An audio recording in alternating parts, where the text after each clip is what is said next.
የሰው ልክ አልሰና ሰፋው ጊዜም የሚያውቀው እሱ የሰው ልክ በጣም ነው የሚያምረው ያመጣው ኬክ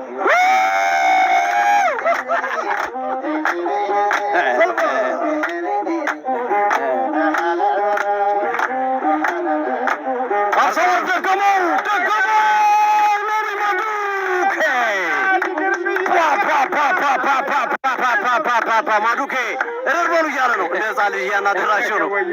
ኖኒ ማዱኬ ሁለተኛውን ጎል ተወሰው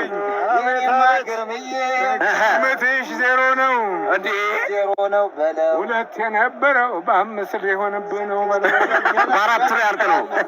ሁለት የነበረው በአራት ላይ ያልቅ ነው።